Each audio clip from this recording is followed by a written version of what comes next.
এই যে ফিনিশ, এখানে ফিনিশ দিয়ে দিলে ফিনিশ দিয়ে দিলে শুরু হয়ে যাবে। সেটিং করে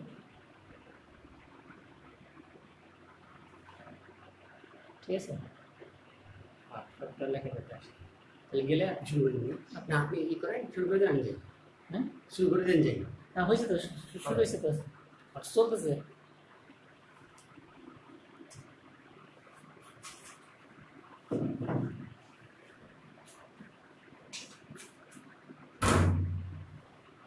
আসসালামু আলাইকুম প্রিয় শিক্ষার্থীরা, নিশ্চয়ই তোমরা ভালো আছো। আমরা আজকে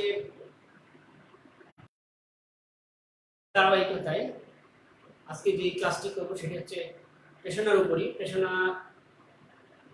পেশনা অর্থাৎ মোটিভেশন যেটি সেটির উপর। আমাদের প্রথম ক্লাসটি ছিল হচ্ছে পেশনা কাকে বলে, পেশনার গুরুত্ব এবং বৈশিষ্ট্য। আর আজকে আমরা যেটি করবো সেটি হচ্ছে পেশনাদানের উপায় এবং পদ্ধতি। তো আমরা একটু খুবই গুরুত্বপূর্ণ একটি কাজ। তো আমরা জানি যে ব্যবস্থাপনার যতই সামর্থ্য থাকুক না কেন, অবশ্যই তাকে সামর্থ্যের সাথে পেশনাকে যোগ করে তাকে তার অভিষ্ট লক্ষ্যে পৌঁছাতে হবে। তো সেই অভিষ্ট লক্ষ্যে পৌঁছানোর জন্য পেশনা খুবই গুরুত্বপূর্ণ। তো এই পেশনাটিকে আমরা কর্মীদেরকে দুই ভাবে দিতে পারি। পেশনার উপায় বা পদ্ধতি এটা আমরা দুই ভাবে দিতে পারি, একটা হচ্ছে আর্থিক পেশনা, একটা হচ্ছে অনার্থিক পেশনা। অর্থাৎ যেটির সাথে অর্থের সম্পর্ক সেটাকে বলা হয় আর্থিক পেশনা, আর যেটির সাথে অর্থের প্রত্যক্ষভাবে সেরকম সম্পর্ক নেই সেটিকে বলা হয় অনার্থিক উপায়, পেশনা অনুদানের অনার্থিক উপায়। তো খুবই একটা গুরুত্বপূর্ণ জিনিস। তো আমরা এটি আজকে আলোচনা করব। প্রথমে আমরা একটু আলোচনা বিষয়গুলো লেখা যেটি দেখে নিচ্ছি সেটি হচ্ছে পেশনাদানের আর্থিক উপায়গুলো, সেগুলো কি কি। এক নাম্বার হচ্ছে ন্যায্য মজুরি বা বেতন, বোনাস। তৃতীয় হচ্ছে আবাসিক সুবিধা, চতুর্থ হচ্ছে চিকিৎসা সুবিধা, পঞ্চম হচ্ছে মুনাফার অংশ, ষষ্ঠত হচ্ছে পরিবহন সুবিধা, আর্থিক নিরাপত্তা, পদোন্নতি, বিনোদন ভাতা এবং সর্বশেষ আমরা যেটা বলতে পারি সেটা হচ্ছে অন্যান্য সুবিধা। এটা হচ্ছে আর্থিক উপায়। আমি আবার বলছি প্রিয় শিক্ষার্থীরা, এটা হচ্ছে অর্থের সাথে সরাসরি সম্পর্কিত। তারপরে যে উপায়টি সেটা হচ্ছে অনার্থিক উপায়। সেটি আমরা যখন আলোচনা করব তখন আমরা আবার দেখে নিব। এখন আমরা পেশনাদানের আর্থিক উপায়গুলো সম্পর্কে আলোচনা করব। আমরা জানি যে পেশনাদানের যে আর্থিক উপায়গুলো, সেই উপায়গুলো সাথে অর্থের একটা সম্পর্ক আছে। কর্মীদেরকে তাদের যে উপযুক্ত পারিশ্রমিক, তাদের যে আবাসনের সুবিধা, তাদের যে পরিবহনের সুবিধা, এই বিষয়ের সাথে সম্পর্কিত। বিস্তারিত আলোচনায় যেতে চাই, প্রথমত যে পয়েন্টটি সেটা হচ্ছে আমাদের ন্যায্য মজুরি বা বেতন।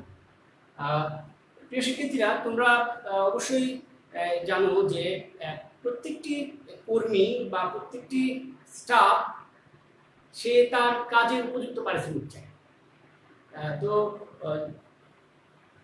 প্রতিষ্ঠানের কর্মীকে যদি উপযুক্ত পারিশ্রমিক দেওয়া হয় বা ন্যায্য বেতন যদি দেওয়া হয়, তখনই সে তার যে দায়িত্বটি সে সঠিকভাবে পালন করে।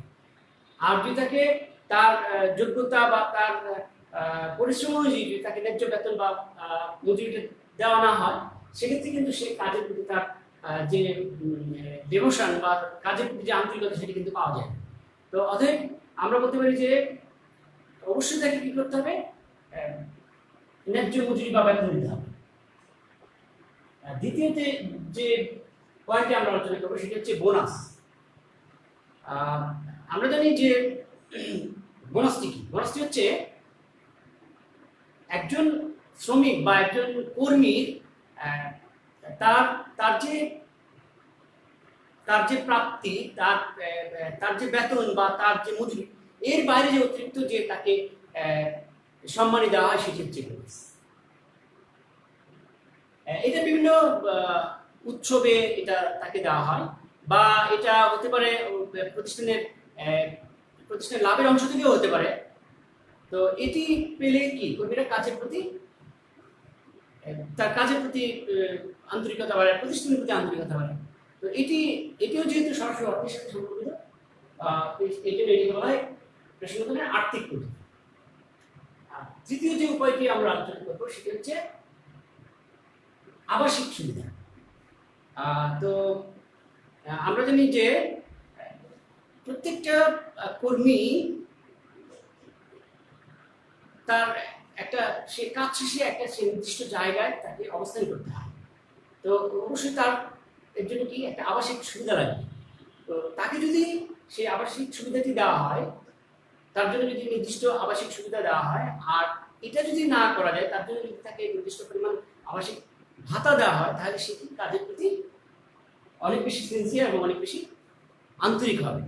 তো এর জন্য আমরা বলতে পারি যে যে প্রতিষ্ঠান যত ভালো আবাসিক সুবিধা দিবে বা ভালো আবাসিক ভাতা দিবে, সেই প্রতিষ্ঠানের কর্মীরা কাজের প্রতি তত বেশি আন্তরিক হবে এবং তত বেশি সিনসিয়ার হবে। তারপরে আমরা যে পয়েন্টটি দেখবো সেটা হচ্ছে চিকিৎসা সুবিধা। আমরা জানি যে এটি একটি মৌলিক চাহিদা মানুষের, এটি একটি মৌলিক চাহিদা। প্রত্যেকটি প্রতিষ্ঠানে তার কর্মীদেরকে তার তার যে সামর্থ্য, সেই সামর্থ্য নিয়ে চেষ্টা করে তাকে চিকিৎসা ভাতা দিতে। সরকারি প্রতিষ্ঠানের কর্মীরা তো অবশ্যই পেয়ে থাকে, এবং প্রত্যেকটি বেসরকারি প্রতিষ্ঠানও কিন্তু সেই সুবিধাটি দিয়ে থাকে। তো অবশ্যই প্রতিষ্ঠানকে চেষ্টা করতে হবে তার কর্মীদেরকে সেই চিকিৎসা ভাতাটি দিতে, এবং সে তার এই চিকিৎসা ভাতাটি পেলে সে কাজের প্রতি অবশ্যই অনেক বেশি আন্তরিক এবং মনোযোগী হবে। পঞ্চম যে পয়েন্টটি আমরা আলোচনা করবো সেটি হচ্ছে পেশাদারের আর্থিক পঞ্চম যে পয়েন্টটি সেটি হচ্ছে মুনাফার অংশ। আমরা জানি যে প্রতিষ্ঠানের মুনাফার উপর সাধারণত মালিকের অধিকার থাকে, কিন্তু অনেক সময় কি কর্মীদেরকেও কিন্তু সেই মুনাফার অংশ দেওয়া হয়। সেটি যদি দেওয়া হয় তাহলে যে কাজটি হয় সেটি হচ্ছে যে কর্মীরা প্রতিষ্ঠানের প্রতি আরো বেশি আন্তরিক হয় এবং প্রতিষ্ঠানকে নিজের প্রতিষ্ঠান হিসেবে মনে করে। সেক্ষেত্রে যেটি হয় সেটা হচ্ছে প্রতিষ্ঠানের একটা লাভের অংশ কর্মীদের মধ্যে বা মুনাফার অংশ কর্মীদের মধ্যে বন্টন করে দেওয়া হয়। এটি করা হলে প্রতিষ্ঠানের কর্মীরা ওই প্রতিষ্ঠানকে তার প্রতিষ্ঠান হিসেবে মনে করে প্রতিষ্ঠানের প্রতি অনেক বেশি আন্তরিক হয়। তারপর যে বিষয়টি আমরা দেখছি ষষ্ঠ পয়েন্টে যেটি আছে সেটি হচ্ছে পরিবহন সুবিধা। এটিও খুবই একটি গুরুত্বপূর্ণ পয়েন্ট। অনেক প্রতিষ্ঠান যেটা করে সেটা হচ্ছে কর্মীদেরকে তাদের নিজস্ব গাড়ি দিয়ে তার অফিসে নিয়ে আসে, বা যদি সেটি কোনো প্রতিষ্ঠান না পারে সেক্ষেত্রে তাদেরকে একটি নির্দিষ্ট পরিমাণ পরিবহন ভাতা বা যাতায়াত ভাতা দেওয়া হয়।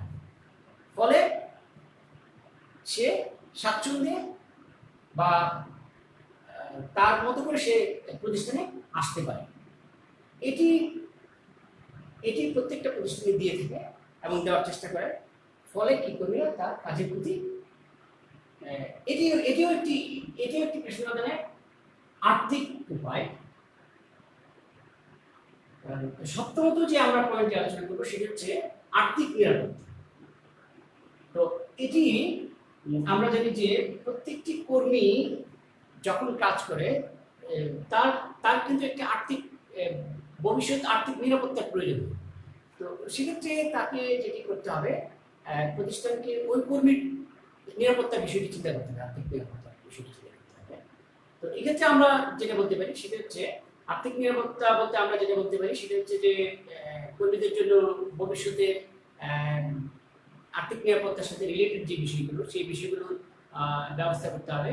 সেই বিষয়গুলো কি? সেই বিষয়গুলো হচ্ছে তার জন্য প্রভিডেন্ট ফান্ড হতে পারে, তার জন্য কল্যাণ তহবিল হতে পারে, তার জন্য পেনশনের ব্যবস্থা হতে পারে। এই বিষয়গুলোর প্রতি খেয়াল রাখতে হবে। তখন কি, তখন সে সে এই প্রতিষ্ঠানে চাকরি করে নিজেকে নিরাপদ মনে করবে। অবশ্যই সরকারি প্রতিষ্ঠানগুলো এই বিষয়ে বেশি যত্নবান। এর ফলেই আমরা দেখি ইদানিং সবারই সরকারি চাকরির প্রতি একটি ঝোঁক বা প্রবণতা। তো এর জন্য যে বিষয়টি করতে হবে সেই বিষয়টি হচ্ছে প্রত্যেকটা কর্মীর আর্থিক নিরাপত্তার বিষয়টি প্রতিষ্ঠানে দেখতে হবে। আমরা অষ্টম যে পয়েন্টটি আলোচনা করবো সেটি হচ্ছে পদোন্নতি। আমরা জানি যে পদোন্নতি একটি খুবই গুরুত্বপূর্ণ একটি বিষয়। আমরা জানি যে একটি পদে অনেকদিন চাকরি করার ফলে প্রতিষ্ঠানের কর্মীরা ওই পদে চাকরি করতে করতে তার একটা সময় একঘেয়েমি চলে আসে। তাকে যখন তার বর্তমান পদ থেকে যখন উচ্চতর পদে পদায়ন করা হয়, সেটাকেই বলা হয় পদোন্নতি। এই পদোন্নতি যখন তাকে দেওয়া হয় তখন তার যেমন এটাকে আমরা রিক্রিয়েশন অ্যালাউন্স। তো এটি একটা নির্দিষ্ট সময় পর পর কর্মীদেরকে দেওয়া হয়। এর ফলে সে প্রতিষ্ঠানের প্রতি খুবই আন্তরিক হয়, এবং এটা সাধারণত যেসব প্রতিষ্ঠানের আর্থিক অবস্থা খুবই ভালো তাদেরকে দেওয়া হয়। সরকারি চাকরিজীবী অবশ্যই এটি পেয়ে থাকে। তো এটি পেলে কর্মীরা অনেক বেশি সন্তুষ্ট হয় প্রতিষ্ঠানটি। তো যে প্রতিষ্ঠানের এটি দেওয়ার সামর্থ্য আছে তাদের অবশ্যই এটি দেওয়া উচিত। প্রিয় শিক্ষার্থীরা, আমরা পেশাদার আর্থিক উপায়ের সর্বশেষ যে পয়েন্টটি আলোচনা করবো সেটি হচ্ছে অন্যান্য সুবিধা। আমরা জানি যে যেহেতু আমাদের এই পয়েন্টটি হচ্ছে আর্থিক উপায়, আমরা জানি যে কোনোভাবেই প্রতিষ্ঠানের যদি আর্থিক সুবিধা, আর্থিক অবস্থা যদি ভালো থাকে, সে কিন্তু তার কর্মীকে অনেক রকম সুবিধা দিতে পারে। তার মধ্যে আমরা এখানে অন্যান্য সুবিধার ক্ষেত্রে যে বিষয়গুলো আলোচনা করতে পারি, তাকে অগ্রিম লোনের ব্যবস্থা করা যেতে পারে, তার জন্য গৃহ ঋণের ব্যবস্থা করা যেতে পারে, তার জন্য বীমা সুবিধা নিয়ে আসা যেতে পারে। এই বিষয়গুলোকে আমরা বলতে পারি অন্যান্য সুবিধার মধ্যে নিয়ে যেতে পারি। এছাড়াও আরো প্রতিষ্ঠান যদি মনে করে যে তার কর্মীদেরকে সন্তুষ্ট করবে, বিভিন্ন রকম সুবিধা দিয়ে সেটা করতে পারে। তো এইগুলো হচ্ছে আমাদের আর্থিক উপায়, পেশাদারের আর্থিক উপায়। তো এবার আমরা পেশাদারের অনার্থিক উপায়গুলোর দিকে একটু খেয়াল করব। এখানে যে বিষয়গুলো আছে সেই বিষয়গুলো তোমরা একটু খেয়াল করে দেখো।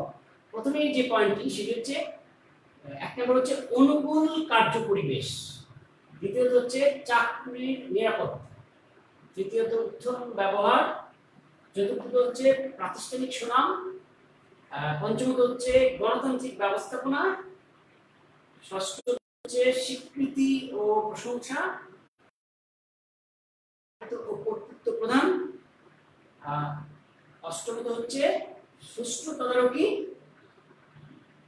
নবম সৃজনশীলতা বিকাশের সুযোগ, এবং সর্বশেষ আমরা যেটা বলতে পারি এই অনার্থিক উপায়গুলোর মাধ্যমেও কর্মীদেরকে প্রশিক্ষিত করা যায়। তা আমরা এখন এই পয়েন্টগুলো একটু বিস্তারিত আলোচনা করব। তো প্রথম পয়েন্টটি কি ছিল? প্রথম পয়েন্টটি ছিল হচ্ছে অনুকূল কার্য পরিবেশ। আমরা যেটা জানি সেটা হচ্ছে যে প্রত্যেকটা কর্মী কি চায়? প্রত্যেকটা কর্মী চায় হচ্ছে একটি চমৎকার, একটা মনোরম, একটা আলোকোজ্জ্বল, একটা সুন্দর পরিবেশে কাজ করতে। তাহলে প্রতিষ্ঠানের দায়িত্ব হচ্ছে প্রতিষ্ঠানের কর্মীদেরকে ওই রকম একটি চমৎকার পরিবেশে কাজ করার ব্যবস্থা করে দেওয়া। এবং এটি হচ্ছে পেশাদার অনার্থিক উপায়ের একটি খুবই গুরুত্বপূর্ণ একটি পয়েন্ট।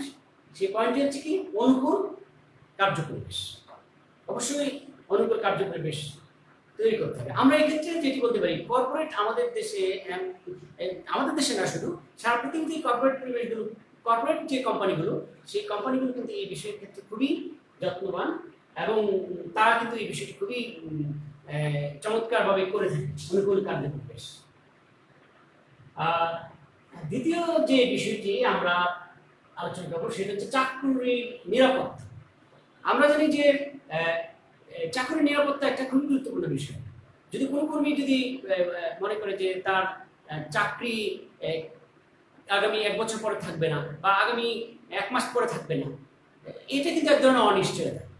তো সেই অনিশ্চয়তা তাকে কি করবে, তাকে কাজের প্রতি কিন্তু আন্তরিক করবে না। তো এর জন্য প্রতিষ্ঠানের দায়িত্ব হচ্ছে যে কর্মীদেরকে সেই নিশ্চয়তা দেওয়া যে তার চাকরি, এখানে তার চাকরি, তার যদি কোনো রকম বড় ধরনের কোনো ত্রুটি বা অন্যায় না হয়, সেক্ষেত্রে তার জন্য চাকরিটি তার জন্য নিরাপদ এবং সে এখানে নিরাপত্তার সাথেই কাজ করতে পারবে। সেক্ষেত্রে এটি তার জন্য একটি বড় অনৈতিক প্রেশার হিসেবে কাজ করে। তো এর জন্য আমরা বলতে পারি যে চাকরির যে নিরাপত্তা সেটি কিন্তু একটি গুরুত্বপূর্ণ পয়েন্ট, খুবই গুরুত্বপূর্ণ একটি পয়েন্ট। অনৈতিক উপায়ে পেশাদার দানের ক্ষেত্রে অনৈতিক উপায়ের খুবই গুরুত্বপূর্ণ পয়েন্ট, এটি হচ্ছে চাকরির নিরাপত্তা। তৃতীয় যে পয়েন্টটি আমরা আলোচনা করবো সেটা হচ্ছে উত্তম ব্যবহার। তো আমরা জানি যে প্রত্যেকটা যে অধীনস্থ যে কর্মী তার তার ঊর্ধ্বতন কর্মীর কাছ থেকে সবসময়ই উত্তম ব্যবহার আশা করে। সেক্ষেত্রে যদি দেখা যায় যে এক ধরনের অন্যরকম ব্যবহার বা খুব মানে সুন্দর ব্যবহার হয় না, সেক্ষেত্রে কিন্তু তারা ওই প্রতিষ্ঠানে কাজ করতে চায় না। তো এই ক্ষেত্রে আমরা বলতে পারি যেটি সেটা হচ্ছে যে অবশ্যই চাকরির ক্ষেত্রে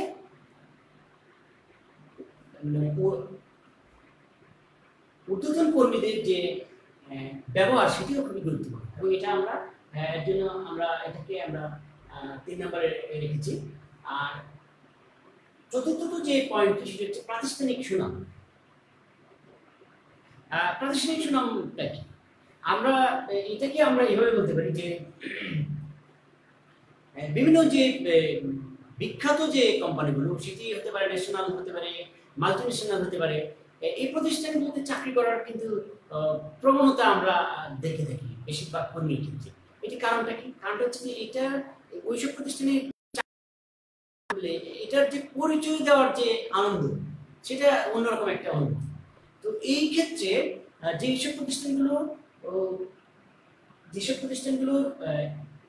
সুনাম আছে, যেসব প্রতিষ্ঠানকে মানুষ সহজেই চিনে, যেসব প্রতিষ্ঠানের অনেক বেশি মুনাফা অর্জন করতে পারে, যেসব প্রতিষ্ঠানে মানে বাজারে তাদের একটি নির্দিষ্ট সুনাম আছে, এইরকম প্রতিষ্ঠান কিন্তু একটি অনৈতিক প্রেষণা হিসেবে কাজ করে। সকলেই চায় এরকম একটা প্রতিষ্ঠান। আমরা উদাহরণ হিসেবে আমাদের দেশে মাল্টিন্যাশনাল কোম্পানিগুলোর মধ্যে বলতে পারি ইউনিলিভার, আমরা বলতে পারি এরকম, আমরা বলতে পারি যদি আমরা বলি গ্রামীণ ফোন, এরকম যে মাল্টিন্যাশনাল কোম্পানিগুলো। আর আমরা যদি আমাদের ন্যাশনাল কোম্পানিগুলোর কথা বলি, সেক্ষেত্রে আমরা বলতে পারি স্কয়ার, বেক্সিমকো, এরকম যে কোম্পানিগুলো, এই কোম্পানিগুলোতে কিন্তু তারা কাজ করতে চায়। এটার কারণটা কি? কারণটা হচ্ছে ওই প্রতিষ্ঠানে ওই যে পয়েন্ট আমরা যেটি বললাম প্রাতিষ্ঠানিক সুনাম, এটি কিন্তু এখানে কাজ করে। তো এবার আমরা যে পয়েন্টটি আলোচনা করবো সেটি হচ্ছে গণতান্ত্রিক ব্যবস্থাপনা। তো গণতান্ত্রিক ব্যবস্থাপনাটা কি? গণতান্ত্রিক ব্যবস্থাপনাটা হচ্ছে, যদিও আমরা জানি যে অনেক ক্ষেত্রে গণতান্ত্রিক ব্যবস্থাপনা প্রতিষ্ঠানে এক ধরনের স্থবিরতা নিয়ে আসে, কিন্তু তারপরেও কর্মীরা চায় একটা গণতান্ত্রিক ব্যবস্থাপনার মধ্যে থাকতে। কর্মীরা আরো যদি চায় সেটা হচ্ছে যে তারা চায় যে প্রতিষ্ঠানের ঊর্ধ্বতন কর্মীরা যে সিদ্ধান্ত গ্রহণ করবে বা যে কাজগুলো করবে, সেই কাজগুলো তাদের সাথে আলোচনা করে করবে। এক্ষেত্রে কর্মীরা এক ধরনের সম্মান বোধ করে। তো এটি যদি হয়, এটি তাদের জন্য কাজ করার জন্য একটি ভালো পরিবেশ হয়। তো এটাই হচ্ছে গণতান্ত্রিক ব্যবস্থাপনা। যেই কোম্পানিগুলো কোনো সিদ্ধান্ত গ্রহণের ক্ষেত্রে বা কোনো বিষয়ে মতামত নেওয়ার ক্ষেত্রে কর্মীদেরকে প্রাধান্য দিয়ে সেই সিদ্ধান্তটি গ্রহণ করে যেসব প্রতিষ্ঠানে করে থাকে, সেই প্রতিষ্ঠানে এই পয়েন্টটি গুরুত্ব সহকারে দেখা হয়, সেটি হচ্ছে গণতান্ত্রিক ব্যবস্থা। এর ফলে কর্মীরা এক ধরনের প্রেষণা অনুভব করে থাকে যেটি তাকে কাজ করতে অনেক বেশি আগ্রহী করতে পারে। ষষ্ঠত যে পয়েন্টটি আমরা আলোচনা করবো সেটা হচ্ছে স্বীকৃতি ও প্রশংসা। আমরা জানি যে প্রত্যেকটা কর্মী তার কাজের একটা স্বীকৃতি চায়। তো সেক্ষেত্রে কি করতে হবে?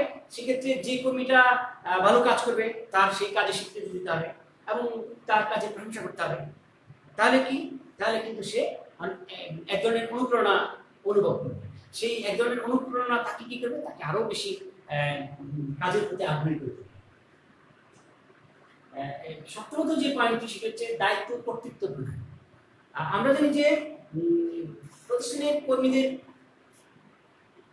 যারা কোনো কাজ করতে পারে তাদেরকে যদি ওই কাজটি করার জন্য দায়িত্ব দেওয়া হয় এবং শুধু দায়িত্ব দিলেই চলবে না, সাথে সাথে তাকে কিন্তু সেই দায়িত্বটি পালন করার জন্য কর্তৃত্বও দিতে হবে। কারণ আমরা জানি যে দায়িত্ব এবং কর্তৃত্ব অঙ্গাঙ্গি জড়িত। সেক্ষেত্রে যদি তাকে দায়িত্ব দেওয়া হয় এবং সেই দায়িত্বটি পালন করার জন্য কর্তৃত্বও দেওয়া হয়, সেক্ষেত্রে সে কী করবে?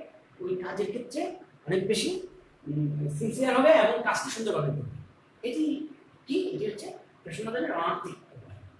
তারপর হচ্ছে অষ্টমত যে পয়েন্ট সেটা হচ্ছে সুস্থ তদারকি। যদিও কর্মীরা স্বাধীনভাবে কাজ করতে চায়, কিন্তু অনেক কর্মী কিন্তু আবার প্রতিষ্ঠানের তদারকিটাকেও খুব ভালো চোখে দেখে থাকে। কারণ তারা জানে যদি প্রতিষ্ঠানে যদি তদারকির অভাব হয় তাহলে যেটি হবে, এটা আমরা ইংরেজিতে বলতে পারি সুপারভিশন। তো যদি প্রতিষ্ঠানে যদি তদারকির অভাব হয় তাহলে যেটি হয় সেটা হচ্ছে এক ধরনের অরাজকতা হয়, মানে বিশৃঙ্খলা তৈরি হয়। তো প্রতিষ্ঠানের বেশিরভাগ কর্মীরাই যেটি আশা করে প্রতিষ্ঠানের ব্যবস্থাপনার কাছে, সেটা হচ্ছে যে প্রতিষ্ঠানে একটি সুস্থ তদারকি থাকবে, তখন তাদের প্রতিষ্ঠানটি ভালো চলবে। এটি তাদের এক ধরনের একটা খুবই মানে অনার্থিক একটা পেশনা হিসেবে কাজ করে।